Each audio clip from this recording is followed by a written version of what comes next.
tight hips can lead to low back pain. Tight hips can lead to knee issues, feet issues, etc. So we're going to try to stretch our hips two ways. One way, pretty much anyone can do. The second way might be a challenge if you have issues with your knees, but we're going to get to that in a second. So if we can, let's lie flat on our backs, please.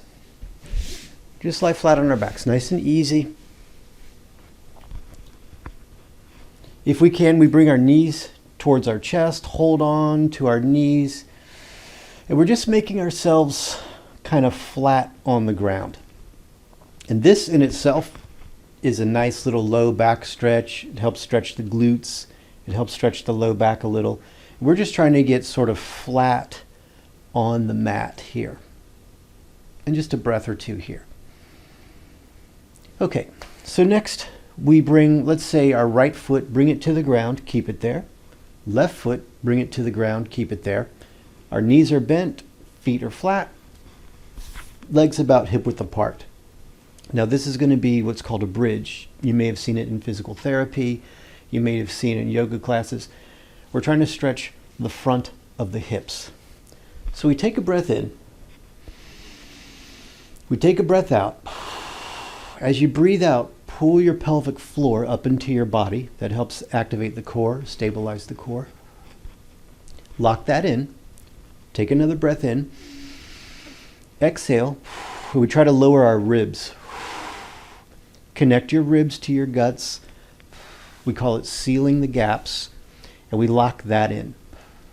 So our ribs are down. Our pelvic floor is engaged. Lock that in. Take a breath in. Take a breath out. Now we try to tuck our tailbone between our legs. We're using our abs muscles to try to bring the pubic bone between the thigh bones.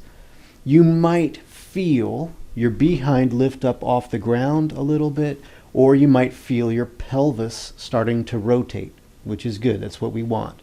We won't feel it very much in the glutes. We won't feel it very much in the legs.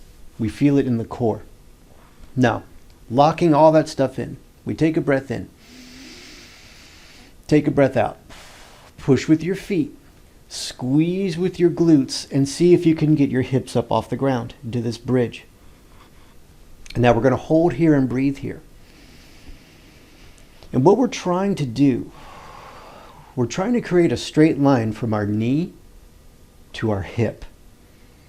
Sometimes what happens when we're really tight in the hip flexors, the muscles in front of the hips, we can't extend. It's called hip extension.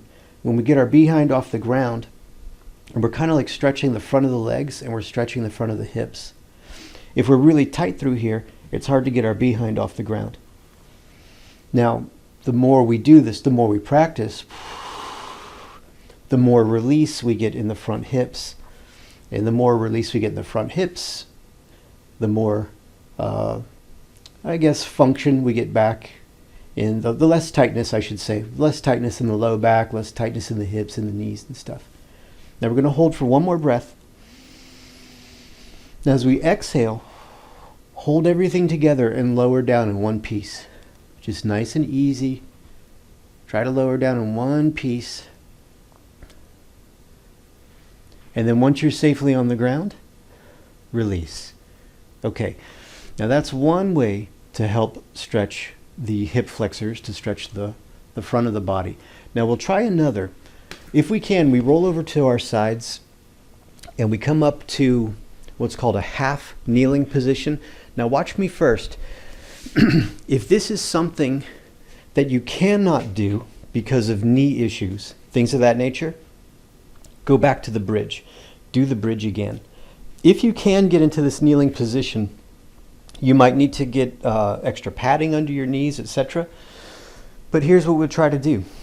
So we have the knee on the ground. We're trying to make the femur bone as perpendicular as possible, and we get our glute right over that femur bone. So a straight line.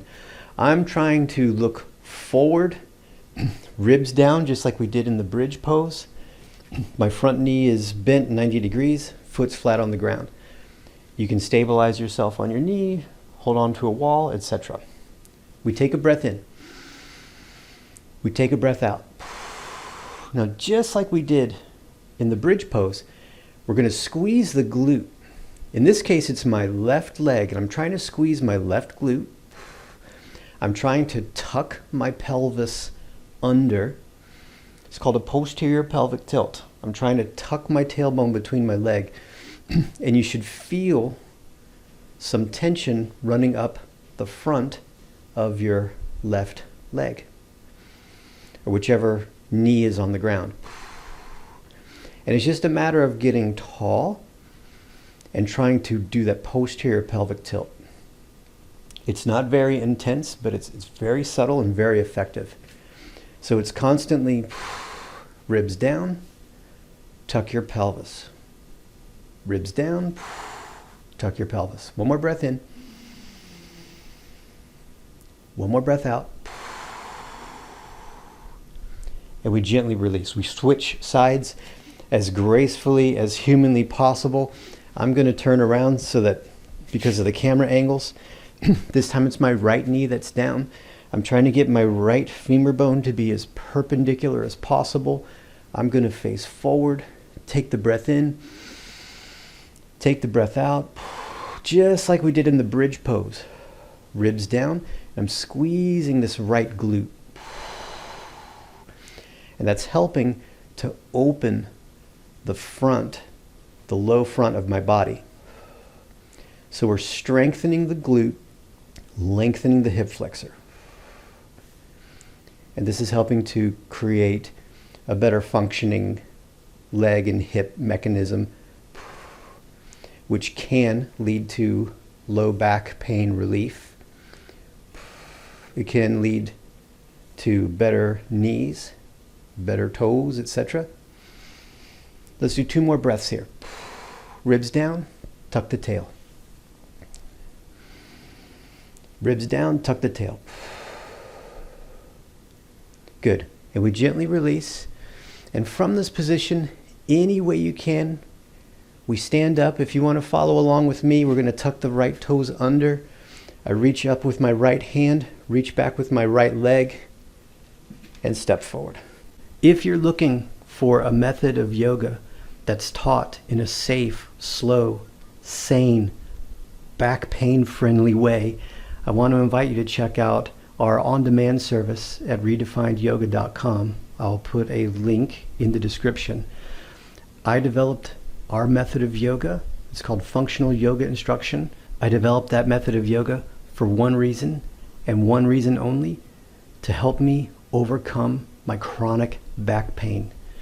And so I took the best exercises from yoga, took the best exercises from strength training, took the best exercises from physical therapy, put it all together in functional yoga instruction. We're hearing great things from our clients all around the globe. People are now getting their quality of life back. They never thought they'd be able to do yoga, and they never thought that our method of yoga would help so much. So please support the channel. Check us out. If I don't see you sooner, I will see you later. Thanks.